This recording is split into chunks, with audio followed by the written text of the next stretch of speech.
Shalom. Shalom. Puji Tuhan, kita bisa bertemu lagi dalam kesempatan pagi hari ini. Untuk apa? Hah? Jangan salah lo ya. Tadi pagi itu saya tanya sama Neta.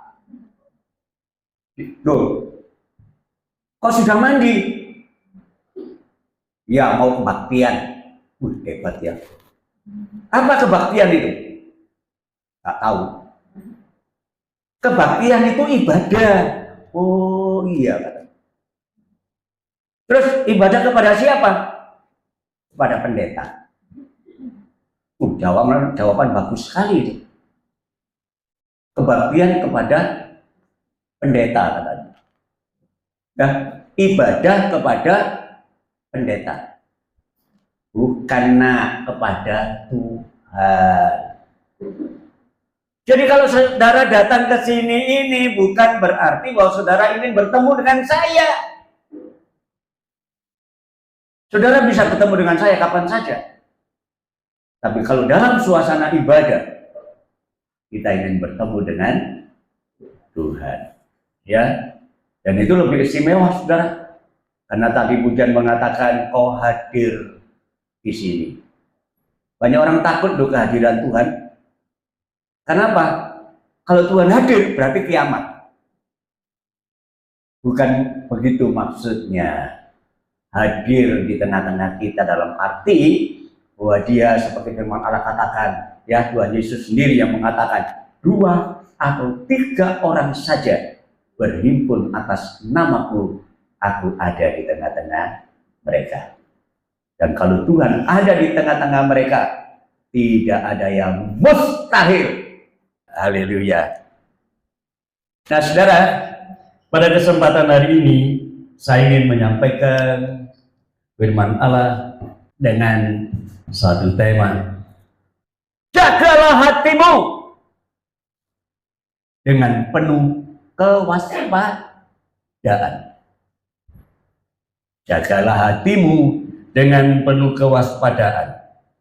Kita membaca dulu ayatnya di dalam Amsal Soleman pasal yang keempat ayat yang ke-23. Amsal Soleman pasal yang keempat ayat yang ke-23 dikatakan di sana, jagalah hatimu dengan segala kewaspadaan, karena dari situlah terpancar kehidupan. Tegas sekali nih firman Allah. Jaga hati, karena disitulah terpancar kehidupan. Ya, bicara soal hati, saudara. Hati itu adalah bagian yang terpenting dalam kehidupan manusia. Karena semua sikap, semua tindakan, semua apa yang dikerjakan, dilakukan, itu diawali dengan suasana hati. Firman Allah katakan, jagalah hatimu dengan penuh kewaspadaan. Ya, kenapa kita harus menjaga hati?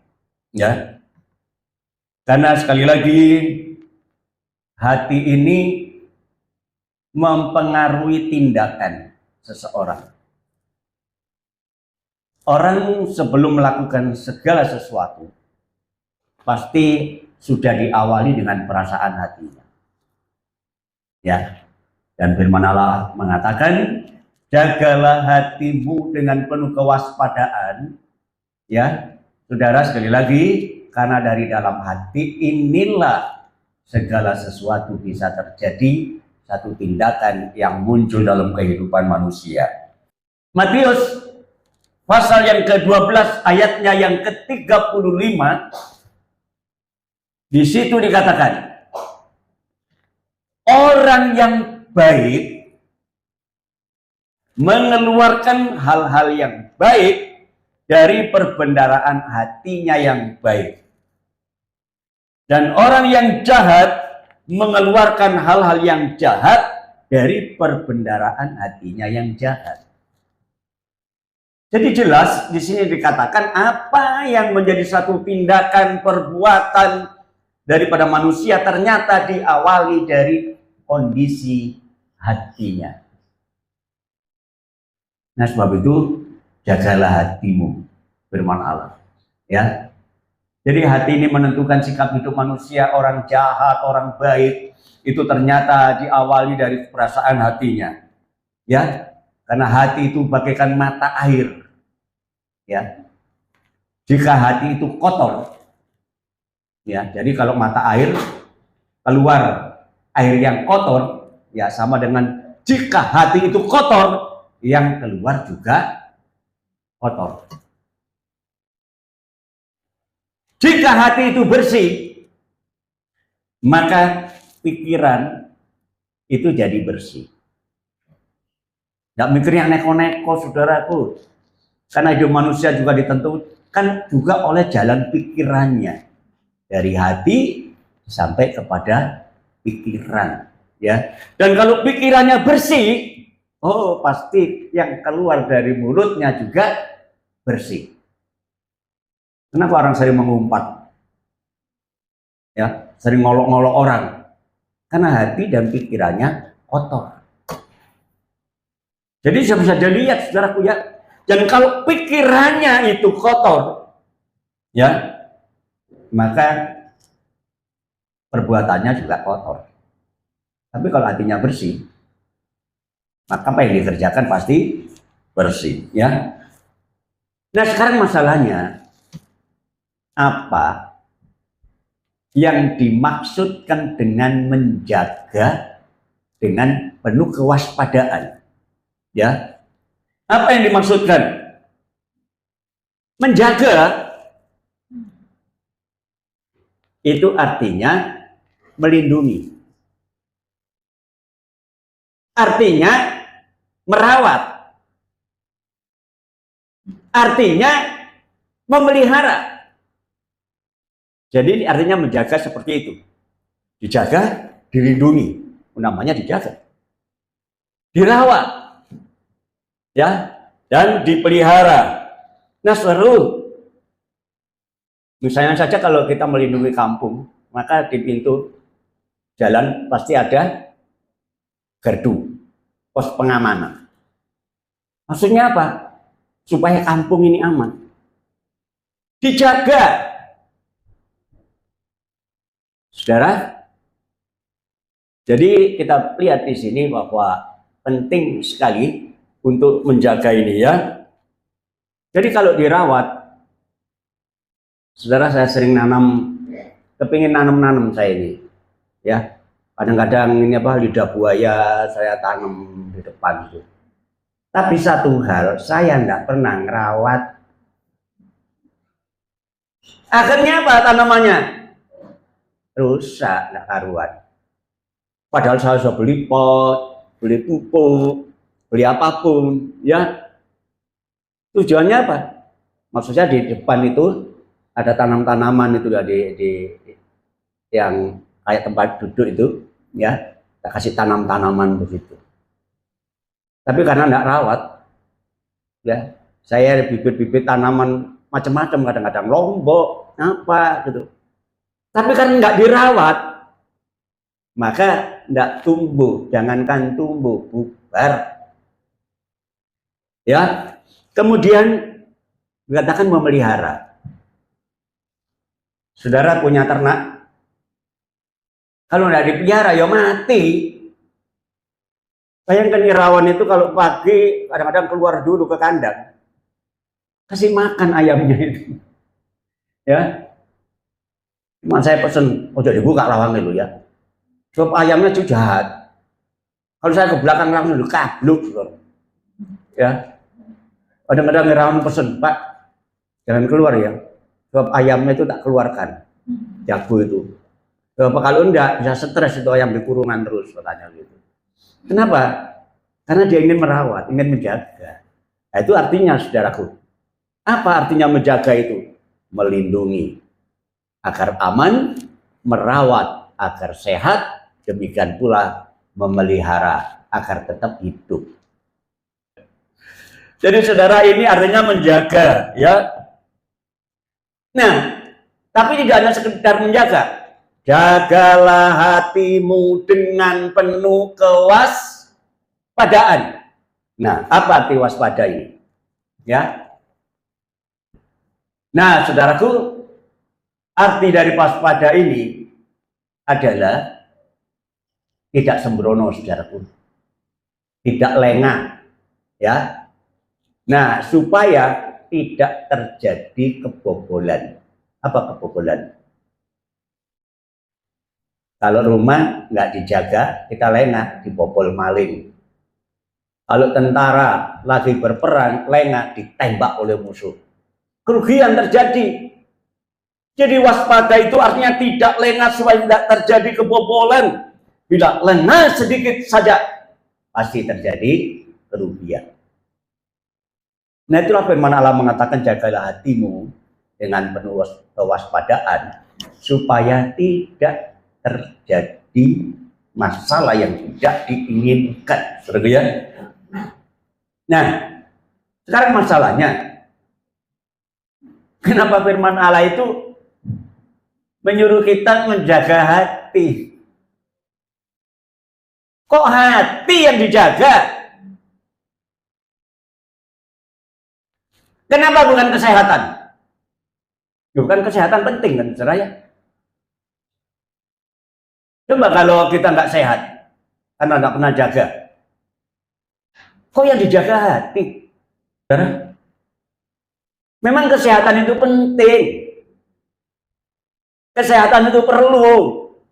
Ya, sampai orang berusaha menjaga kesehatan, minum obat-obatan. Baik itu yang herbal maupun yang kimia. Ya. Minum jamu, ya.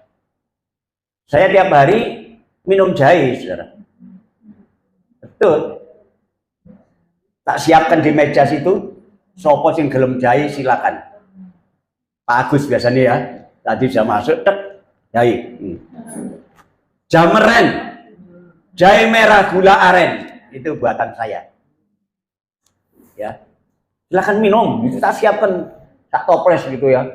Jadi sesuai dengan apa kebutuhannya, seleranya ya, mau manis mau enggak. Kalau aku sering tambahin gula malah, soalnya kepedesan. Karena bukan jahe merah toh yang saya gunakan. Jahe merah 1 kilo, jahe emprit setengah kilo. Nah, empritnya itu yang bikin pedas. Makanya saya sehat.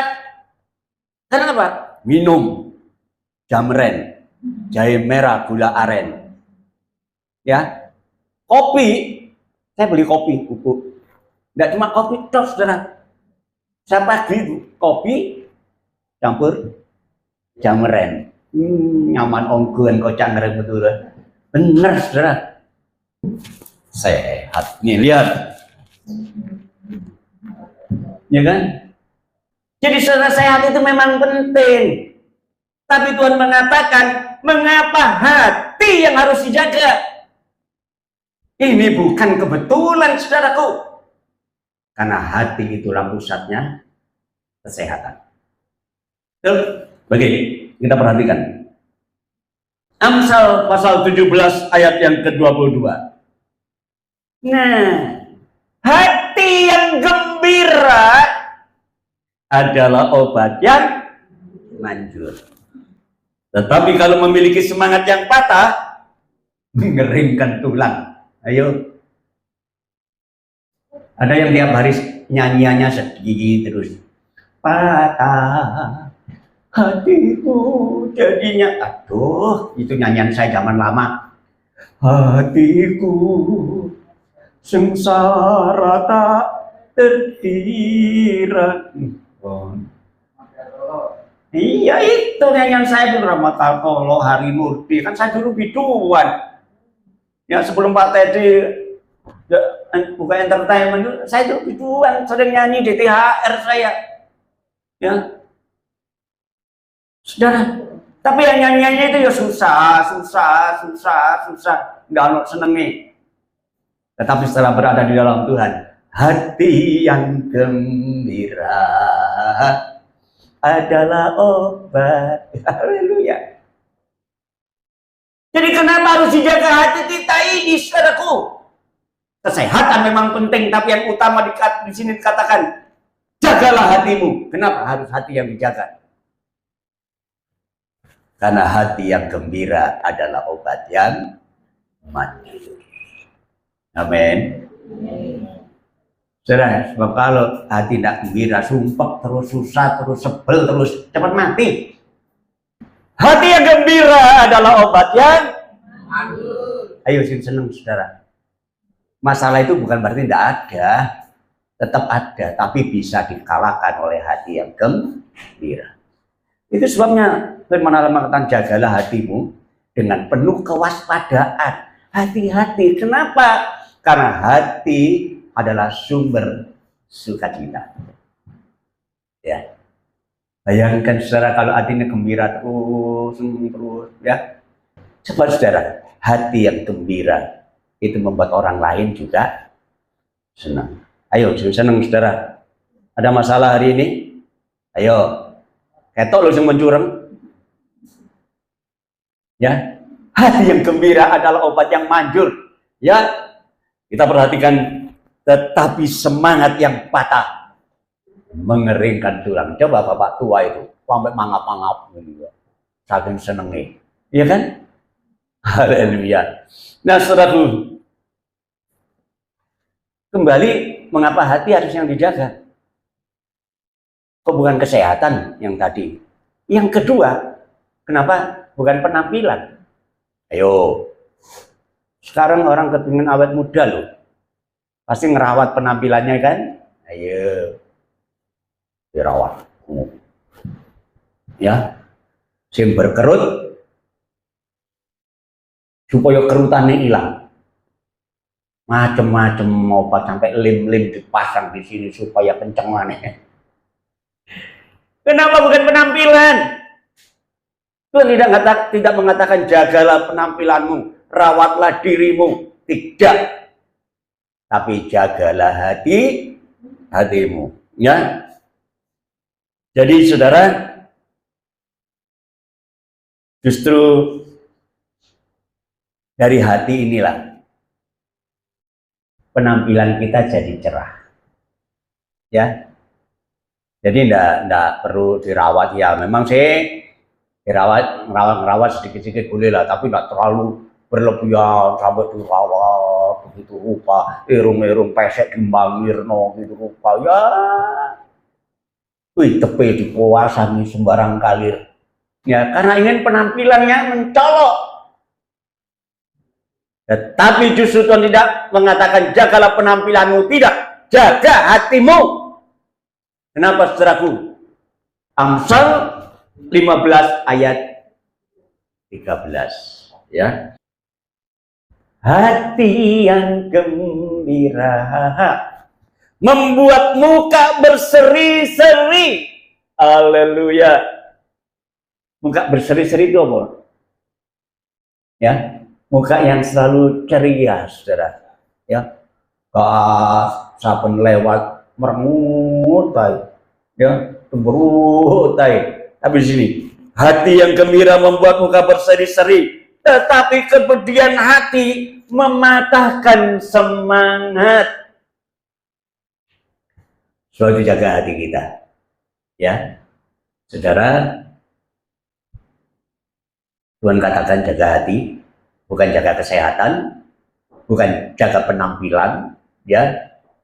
Ya, walaupun kita sebenarnya bergaul dengan orang lain juga, ya, jaga yang benar ya penampilan kita, disemproti kayak piye supaya keleke gak mampune, gak karuan gitu. Ya orang gak seneng kalau kumpul kok mungkin keleke.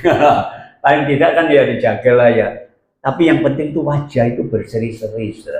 Percuma disemprot minyak wangi, tapi cemberut, mencureng, ya. Wis elek mencurang, peduh wis tambah nemen elek. Ya. Hati yang gembira membuat muka berseri-seri, tetapi kepedihan hati mematahkan semangat. Ya, jadi suami ayo punya wajah yang berseri, ya toh. Jangan patah semangat, ngeluntruk. Istri, ya, muka yang berseri. Coba bayangkan kalau suami melihat wajahnya istrinya selalu semerengah, seneng gitu. Bukan berarti tidak ada masalah. oh suaminya pasti bahagia. Sebaliknya juga begitu. Kalau istri melihat suaminya datang langsung menturangai, gemeter istri. Iya, kalau istrinya lemah lembut pasti gemeter, tapi nek pada kerem embuk. Merengut, barengi merengut. Ayo, ngomel dibarengi ngomel. Tapi nek salah satu lembut gitu, sisi mencurong, sisi meneng. Ya, saudara, hati yang gembira membuat muka wajah ini berseri-seri. Ya, wajah berseri-seri itu wajah yang semerengan gitu, saudara ya. Coba saya lihat dulu yang ada hari ini.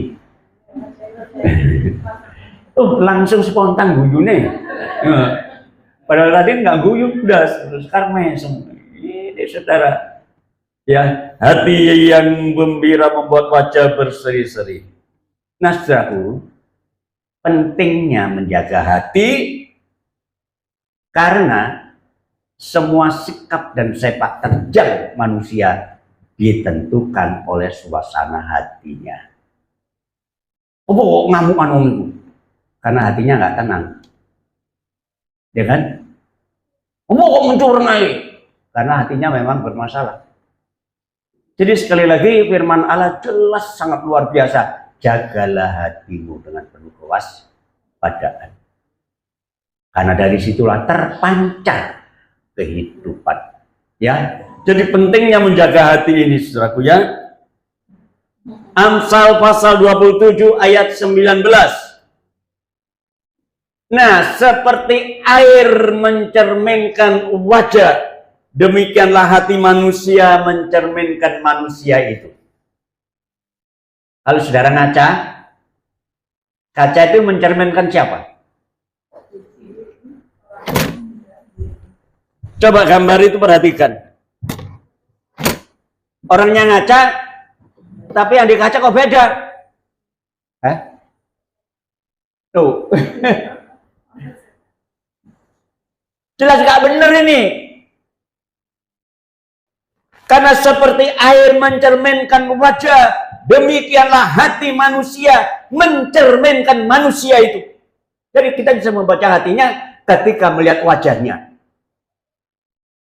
Terus saudara, mulai mencurung, mulai beremosi sampai rapat, jelas hati ini nggak bener.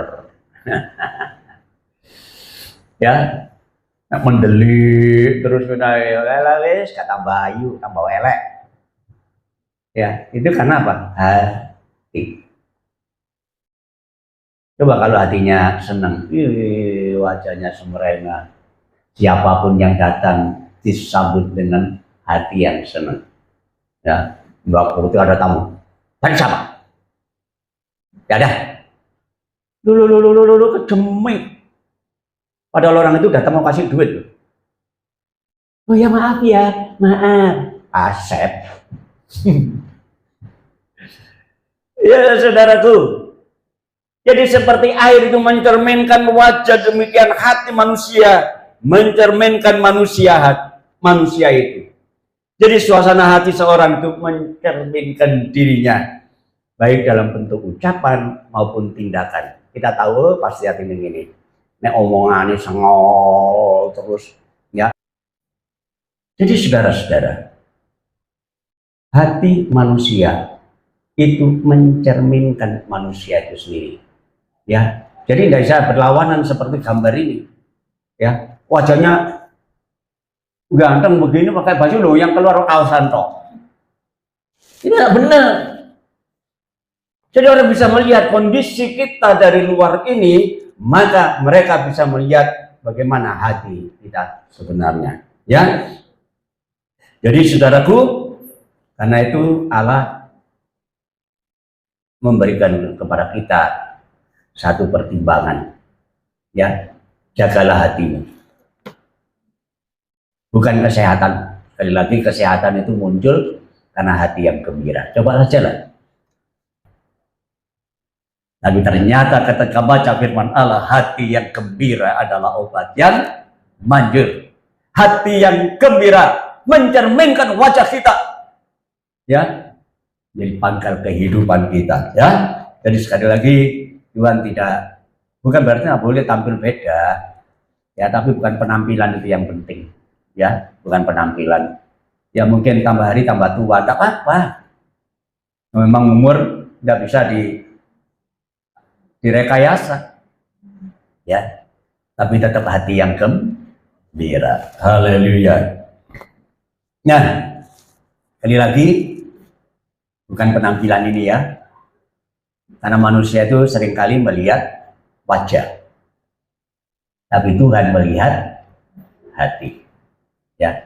Oke, dalam 1 Samuel pasal 16 ayat yang ke-7. Nah, di situ ketika Samuel disuruh mengurapi anaknya Isai, ya, lihat anaknya yang pertama datang, wagah sekali, mau disiram dengan minyak diurapi. Tuhan bilang, jangan, bukan dia, ya, bukan. Nah, kita perhatikan. Tetapi berfirmanlah Tuhan kepada Samuel, janganlah pandang parasnya atau perawakannya yang tinggi. Nah, seringkali bodoh menyenangkan ya, sebab aku telah menolaknya. Bukan yang dilihat manusia itu yang dilihat Allah. Manusia melihat apa yang di depan mata, tetapi Tuhan melihat hati.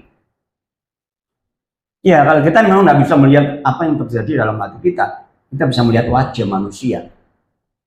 Apa yang dilihat oleh manusia itu wajahnya. Makanya seringkali kalau orang cari pacar, nggak mungkin cari yang jelek, ya kan? Siapa mau dapat pacar jelek? Yang penting hatinya baik loh. Yo, masih welek, ireng, tekel, apa-apa yang penting hatinya baik. Ayo ketengin roh aku. Wajah kadang-kadang tidak diperhitungkan ya. Tetapi Tuhan berkata, aku tidak melihat wajahnya, tapi aku melihat hatinya. Ya, sebab itu hati disuruh jaga sama Tuhan supaya apa? Menyenangkan hati Allah. Manusia cuma melihat penampilannya, tetapi aku melihat hati. Nah, kenapa Allah justru hati yang disuruh jaga? Ya, karena segala tindakan manusia sekali lagi itu ditentukan oleh suasana hatinya. Tuhan Yesus pernah berkata di dalam Matius pasal 7 ayat 18 sampai 23. Maka jawabnya, apakah kamu juga tidak dapat memahaminya? Apakah kamu tidak mengerti? Ya, tidak tahukah kamu bahwa segala sesuatu dari luar yang masuk ke dalam seseorang tidak dapat menajiskan orang itu? Perhatikan, apa yang dari luar yang kita makan masuk dalam hidup kita, dalam perut kita, ya, itu tidak ada yang najis, ya, karena bukan masuk ke dalam hati, tetapi ke dalam perutnya, lalu dibuang ke jamban. Kalau mau makan apa saja silakan, yang penting tidak datangkan penyakit, ya. Mau makan babi, loh, kalau saudara suka. Saya paling senang kalau istri masak ini tulang babi campur kacang. Ini saya yang habiskan itu. Ya, kacang apa ini? Kacang merah. Februari saya beli nanas sama tulang babi. Dimasak. Waduh, enak bener. Ya. Ya. Pernah makan tulang babi, tapi bukan tulangnya toh loh. Ya, ada dagingnya maksudnya. Ya, tulangnya itu buat apa? Enggak tegas aku. Ya. Jadi tulang babi campur nanas. Nanti kalau saya keluar lihat bakul nanas, mesti beli saya. Terus lanjut ke penjual babi. Hari. Di rumah masak, aduh enak bener. Ya. Jadi saudara-saudara, mau makan apa saja silakan. Mau makan kucing, silakan. Enggak apa-apa. Karena firman Allah tidak menajiskan ya. Kenapa? Apa yang kita makan itu bukan masuk ke dalam hati, tetapi ke dalam perut lalu dibuang ke jamban. Jadi saudara, dari sini Tuhan Yesus mengatakan semua makanan boleh kita makan. Ya.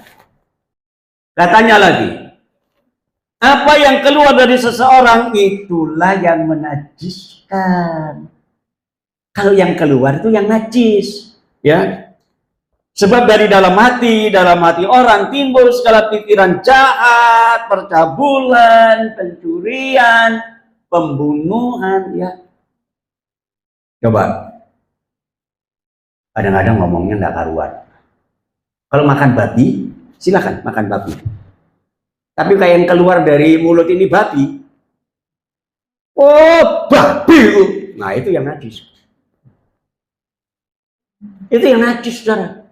Tapi kalau kita makan babi, pulangnya ke jamban. Tapi yang keluar dari hati, muncul babi, kucing, wedus. Metu kabeh kebun binatang. Nah, itu yang menajiskan. Ayo, siapa biasanya? Nyeneni anak, oh wedhus iki bapak sapa? Ayo. Nah, itu yang menajiskan. Sebab dari hati orang timbul segala pikiran yang jahat, kemudian percabulan, pencurian, pembunuhan, ya, perzinahan, keserakahan, kejahatan, banyak sekali ya, kelicikan, hawa nafsu, iri hati, hujat. Hujat itu artinya ya kata-katakan yang nggak benar tadi ya, kesombongan, kebebalan. Ini yang dari dalam hati, saudara, yang jahat ini.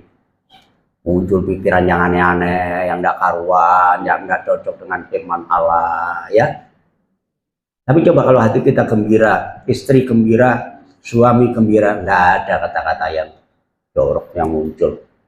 Ya, anak gembira, orang tua gembira, wih pasti ngomongnya menyenangkan kan? Terus seringkali juga saya dengar itu orang tua kalau lagi marah sama anaknya, yang keluar itu macam-macam. Oh setan loh, setan barang loh. Kalau setan dimakan enggak apa-apa, saudara. Ya. Loh, orang Jawa itu paling senang loh rawon setan. Loh, iya kan? Rawon setan, coba bayangkan. Dimakan. Tapi kalau yang keluar tuh setannya, itu yang menajiskan. Coba bayangkan. Ya.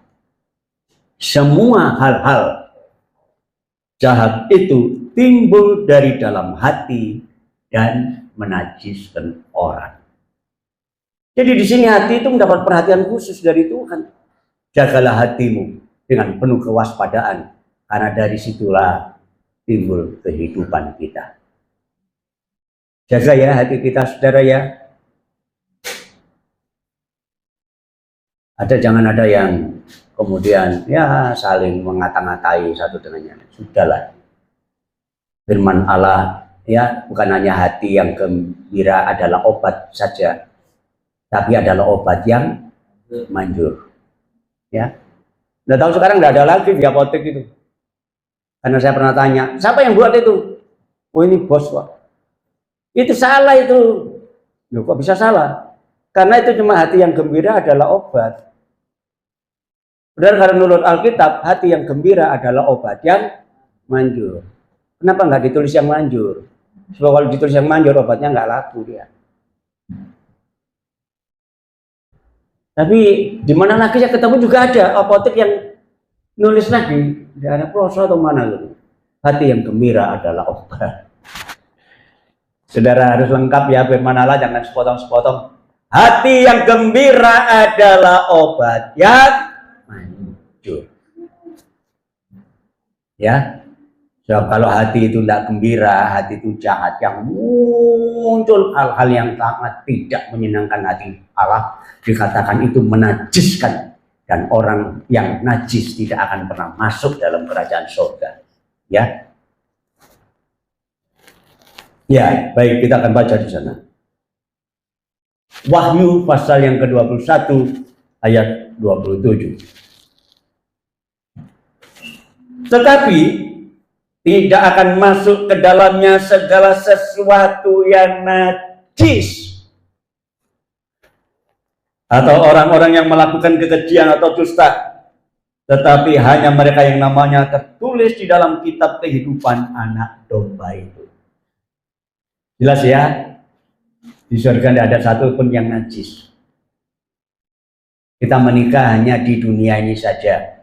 Pilihlah apa yang dijodohkan oleh Allah. Sebab di surga tidak ada pernikahan lagi. Ya, tidak ada. Menikah itu ada di sini.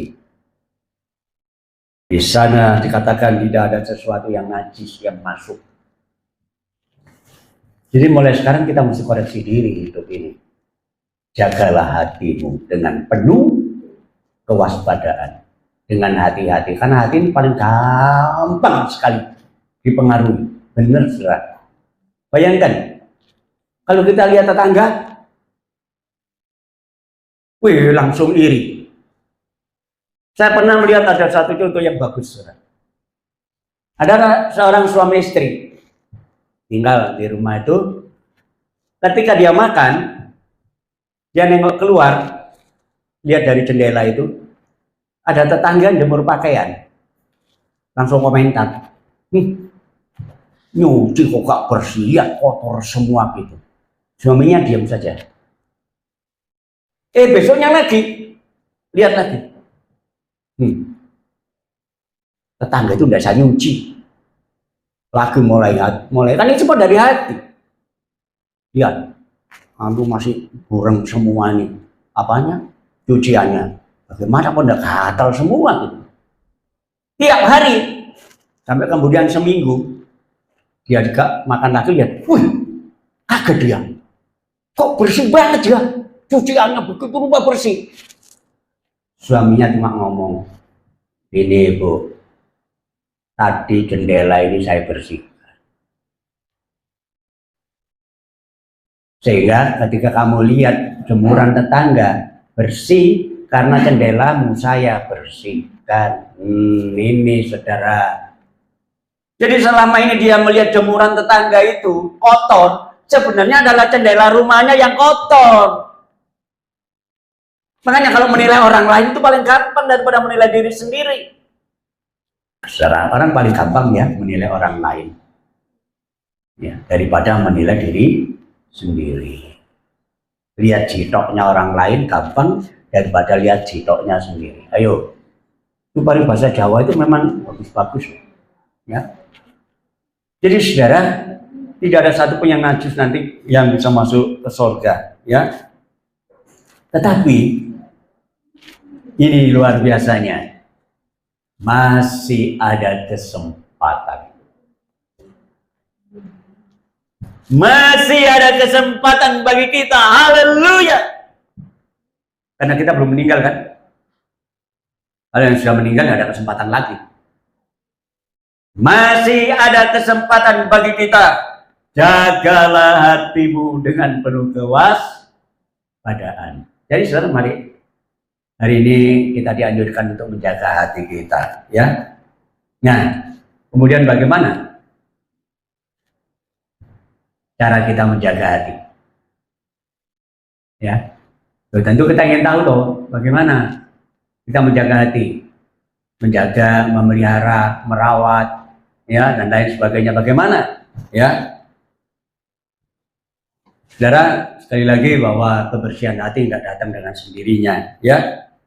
Tapi ada satu cara yang tepat, izinkan Roh Kudus tinggal di dalam hidup kita, ya. Nah, kita lihat Roh Kudus, kalau dia ada dalam diri kita, maka dia akan berkarya dalam kehidupan kita. Pertama, dia sebagai penolong. Kedua, dia sebagai sumber pengharapan kita. Dan yang ketiga, dia sebagai pembentuk kehidupan kita. Ini kalau Roh Kudus kita izinkan ada di dalam diri kita. Bagaimana kita bisa menjaga hati kita? Dengan Roh Kudus yang ada di dalam diri kita. Karena Roh Kudus itu dikatakan pertama sebagai penolong. Ya. sebagai penolong. Saudara ya, Yohanes pasal yang ke-14 ayat 16 sampai 17. Aku akan minta kepada Bapa dan Ia akan memberikan kepadamu seorang penolong yang lain supaya Ia menyertai kamu selama-lamanya. Ini Tuhan Yesus sebelum meninggalkan murid-muridnya, Dia berpesan, aku akan kirimkan seorang penolong yang lain. Ya, aku akan minta Bapa penolong yang lain, yaitu Roh Kudus, saudaraku ya, yaitu Roh kebenaran. Dan dunia, orang yang tidak percaya kepada Tuhan tidak dapat menerima Dia, sebab dunia tidak melihat Dia dan tidak mengenal Dia. Ya, orang tidak percaya Tuhan tidak kenal Roh Kudus, tidak paham tentang Roh Kudus. Ya, tetapi kamu mengenal Dia, sebab Ia menyertai kamu dan akan diam di dalam kamu. Wow, luar biasa. Saudara, Roh Kudus diam di dalam diri kita itu penting. Ya, karena Roh Kudus dinyatakan di sini sebagai penolong. Dan satu hal lagi yang sangat luar biasa, ketika Roh Kudus ada di dalam diri kita, dikatakan di dalam Roma pasal 8 ayat yang ke-15, sebab kamu tidak menerima roh perbudakan yang membuat kamu menjadi takut lagi, tetapi kamu telah menerima roh yang menjadikan kamu anak Allah. Oleh roh itu kita berseru, ya Aba, ya Bapa. Saudara, hanya orang Kristen loh yang berani sembrono manggil Allah itu Bapa. Saudara, memang Tuhan sendiri mengatakan hal ini. Seberapa banyak yang menerima Dia, kepadanya diberi hak untuk menjadi anak-anak Allah. Coba bayangkan hubungan antara anak dan bapak. Saudara, apapun yang terjadi, bapak itu tetap mengasihi anaknya. Oh, kalau kita ngerti rahasia ini, sebenarnya saudara, kita lah orang percaya ini adalah orang yang paling beruntung. Ya, karena apa? Kita selalu disayang oleh Bapa. Sayang, sayang, disayang. Aku disayang Tuhan. Aku diangkat jadi anaknya. Aku disayang Tuhan. Saudara, kalau kita anak Allah, aduh, jangan kita khawatir, saudara. Ya, Tuhan mengatakan, jangan kamu khawatir apa yang kamu makan, kamu minum, kamu pakai. Semua itu dicari oleh bangsa-bangsa yang tidak mengenal Allah. Tapi Bapakmu di surga ngerti kebutuhanmu. Bayangkan, Tuhan itu ngerti saudara kebutuhan saya. Ya pagi, saudaraku, sebelum saya kerja jam 7, sudah datang kiriman dari Bapak. Istri bawa sak piring nasi. Mesti itu. Ayo makan. Tiap pagi. Kadang-kadang iki kok ngentekno kabeh ta? Ngentekno. Tiap pagi. Istri-istri pernah enggak tahu ngirimi istri suaminya makan? Belum. Kadang-kadang iwaki sak tumpuk segone. Dia ngerti selera saya, segone mesti anget. Tiap pagi, saudara. Bapak di surga mengerti kebutuhan kalau kita ini anak. Karena Roh Kudus ada di dalam diri kita, maka kita adalah anak-anak Allah yang selalu disayang, selalu dilindungi oleh Allah. Tapi jangan khawatir tentang hidup kita. Jaga hatimu dengan cara bagaimana? Izinkan Roh Kudus ada di dalam kehidupan kita. Pasti itu akan dipelihara oleh Tuhan, ya. Haleluya. Dan satu hal Tuhan Yesus pernah mengatakan, ya, dalam Yohanes pasal 14 ayat 18, aku tidak akan pernah meninggalkan kamu sebagai yatim piatu. Aku datang kembali kepadamu. Artinya selalu disertai. Ya, yatim piatu itu tidak punya bapak, tidak punya ibu, tidak ada yang barmi dalam hidupnya. Tapi Tuhan berkata, aku akan datang kembali melalui kuasa Roh Kudus. Dia akan tetap menyertai kita kapanpun dan dimanapun. Itu bahagianya jadi anak-anak Tuhan. Ya, begitu anak Tuhan jangan merengut terus ya. Yang merengut terus itu berarti Roh Kudus tidak ada di dalam dirinya. Ayo. Tapi semerengah jangan cuma di sini loh, saudara. Nanti di luar bar. Balik merengut mana? Oh, babi, asu, tirik, kucing, metu kabeh. Hati-hati. Ya. Sampai anaknya kawani ngadeg, ngerdek terus. Ketemu bapak ketemu ibu langsung ter. Karena apa? Khawatir babi ini mencolot. Semoga di antara kita nggak ada ya, karena Roh Kudus ada di dalam diri kita. Haleluya. Nah, Roh Kudus tadi dikatakan sebagai penolong, dan yang kedua sebagai sumber pengharapan. Pengharapan itu adalah sesuatu yang kita inginkan tapi belum menjadi kenyataan. Itu namanya harapan. Ya. Siapa yang tidak punya keinginan? Aku kepingin sugih. Iya toh? Karena saya enak-enaknya orang melarat, masih enak orang sugih tahu. Ya. Saudara, seorang pasti ingin menginginkan sesuatu, itulah pengharapan.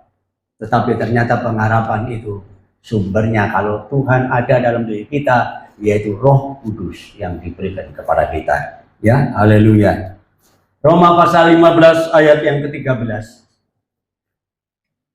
Semoga Allah sumber pengharapan memenuhi kamu dengan segala sukacita dan damai sejahtera dalam iman kamu, supaya oleh kekuatan Roh Kudus kamu berlimpah-limpah di dalam pengharapan. Sukacita, kita bisa menikmati apapun juga. Saudara, ya mungkin kita cuma diberikan sederhana saja, tapi kalau itu bisa dinikmati, daripada orang kaya tidak bisa nikmati, ya kan? Coba bayangkan orang yang mobilnya banyak, ya, ketika dia mati, mobilnya nggak ditumpahi, malah ambulan yang bawa, ya kan? Makanya jangan berharap, tidak salah kalau saya punya mobil banyak, nggak masalah. Kalau memang Tuhan izinkan untuk demi kepentingan kebutuhan. Ya, tetapi yang bahagia itu adalah orang yang ada di dalam Tuhan. Ya. Jadi saat ada masalah, kita punya pengharapan. Roh Kudus yang menolong kita. Karena masalah tidak mungkin tidak datang. Ya. Masalah itu pasti ada. Jangan dipikir saya tidak punya masalah. Ada. Ya. Jadi masalah butuh Tuhan, Tuhan sudah tolong saya. Ya. Karena saya tahu kuncinya, hati yang gembira adalah obat. Ya. Jadi saudara sekali lagi, Roh Kudus memberikan kita pengharapan. Dan satu hal lagi, yang ketiga tadi, kalau Roh Kudus ada dalam diri kita, dialah yang membentuk kehidupan kita. Ya. Diri kita ini dibentuk sedemikian rupa. Jadi pembentukan ini, saudaraku, dalam arti karakter kita ini yang dibentuk. Ya. Bukan bodi kita, karakter. Watak kita ini yang dibentuk. Coba bayangkan kalau anak itu dibentuk karakternya oleh Roh Kudus. Oh, dia sangat bersukacita, dia sangat menghormati orang tua, ya, dan panjang pasti umurnya. Karena firman Allah mengatakan, hormatilah orang tuamu, apalagi orang tua di dalam Tuhan, maka akan lanjut usiamu, panjang umur. Ya, lihat saja anak-anak yang berani sama orang tua, gak suwe.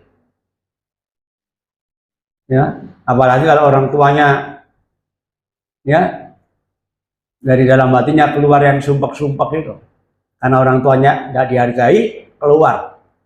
Mampus kon. Nah, kon wis bagus. Ya, sampai ada yang merantau pulang tetap melarat. Yang disalahkan ibunya. Loh, kamu merantau nggak tambah sugih, kok melarat? Gara-gara dongan ibuku loh. Loh, kok bisa ibumu salah? Iya, waktu aku pamitan dari ini, Bu, aku tak merantau yo. Ya nak, muga-muga nggak ada apa-apa. Loh, kalau apa-apa tenan. Di sana nggak dapat apa-apa, nggak ada berkat, nggak ada apa, karena doanya ibu. Mulai ibu disalahno. Gara-gara doanya ibu, aku nggak ada apa-apa ibu. Rezeki kalau orang melarat terus tetap melarat. Jadi saudara ya, tapi kalau Roh Kudus ada dalam hidup kita, sekali lagi apa yang keluar adalah sesuatu yang menyenangkan. Ya, jadi karakter kita dibentuk. Galati pasal yang kelima ayat 19 sampai yang ke-23. Perbuatan daging telah nyata, yaitu percabulan, kecemaran, hawa nafsu, penyembahan berhala, sihir, perseteruan, perselisihan, iri hati, amarah, kepentingan diri sendiri, percederaan, dan roh pemecah, kedengkian, kemabukan, pesta pora, dan sebagainya. Nah, terhadap semuanya itu kuperingatkan kamu ya, seperti yang telah kubuat dulu, bahwa barang siapa yang melakukan hal-hal demikian, ia tidak akan mendapat bagian dalam kerajaan Allah. Jelas, yang najis, yang kotor, yang jahat, jangan mimpi masuk kerajaan Allah. Ya, kerajaan Allah di dunia ini saja kita tidak akan pernah nikmati. Ya, damai sejahtera, kebenaran, dan sukacita kita tidak nikmati. Ya, tetapi, nah ini sudah buah roh adalah kasih. Kasih itu sayang, bukan cinta. Ya, kalau cinta itu membabi buta nanti. Ya, sayang. Orang tua sayang kepada anak, anak sayang kepada orang tua, sahabat sayang kepada sahabat. Ya, buah roh ialah kasih, sukacita. Selalu ada nyanyian. Bagaimana saudara di rumah nyanyi terus? Di rumah nyanyi? Rasa nona. Gremeng kono, gremeng kene, waduh. Ya, damai sejahtera. Tidak hanya damai, rukun, tapi juga sejahtera. Ya, kesabaran. Tak gampang lo jadi orang sabar. Jenenge sabar tapi kereng setengah mati. Ya kan? Tidak gampang jadi orang sabar. Orang untung pun belum tentu untung. Namanya untung, tapi nggak untung, rugi terus. Ya, mana sabar tapi kereng terus. Ya, jadi secara itu kemurahan, suka memberi. Ayo, siapa yang suka memberi? Rune jaluk terus, minta dibantu, minta dikasih. Pernah memberi nggak? Kebaikan, kesetiaan. Setia sama istri setia, sama suami setia, sama orang tua juga setia. Kak ngalor kak ngidil. Ya, teman boleh banyak, boleh, tapi kesetiaan tetap kepada siapa yang harus disetiai. Ya, teman banyak, silakan. Ya, kalau kita tidak ada teman, kita tidak punya koneksi. Ya, artinya mau usaha apa, gini nggak bisa.